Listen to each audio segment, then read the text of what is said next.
One of the major hacks of living overseas but working for Australian companies or your own company based in Australia is that you have a bit of extra disposable income. What this means is that you have a bit of extra cash to invest in things. This is not financial advice. This is just me talking about personal experiences and how things have sort of worked for me over the years. I mentioned in a previous video that I work overseas and I make money in Australian dollars, which is really nice. And then I use that money to invest in different types of assets.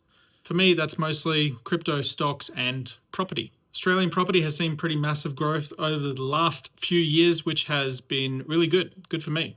I like property. Property is a major passion. And it's if you buy a property, for example, a investment property in somewhere like Geelong, and if it grows over the next 5 years-ish, you build equity, then you can potentially continue buying more property. Or you can use that equity to invest in other assets. It's really up to you, but having these additional assets that are generating income is what lets you live maybe the lifestyle that you're looking for. Let me break this down a little bit into a smaller chunk.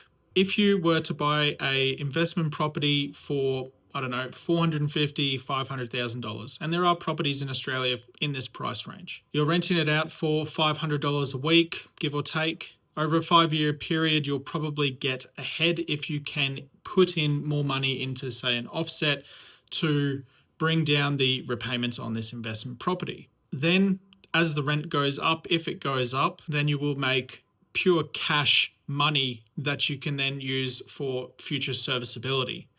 And serviceability is really what it's all about. For me anyway, that's what I aim for. I'm looking at bringing up my own serviceability so that I can purchase more assets. Now, if you have a few of these different assets and different asset classes trickling money in, then you can, of course, purchase more things with that money. Or you can just live a lifestyle that you really like. For me personally, I like to build on the assets so that I can one day have a period of time where I just don't do any work and I have assets that just bring in money. And that's ultimately my dream. But being overseas and making money in Australian dollars is really what allows me to be able to do this. If I was in Australia and I was living in one house and paying expenses as someone who was just living in Australia, those expenses are much higher than if I was in, say, Bali or Thailand or Vietnam or wherever, somewhere in Southeast Asia, where the expenses are maybe like $500 a month. And that's like pushing it. So just a bit of food for thought, something to think about if you're looking to get ahead and you want to do that kind of stuff. Maybe that's an option for you. Again, not financial advice, just me thinking out loud and talking about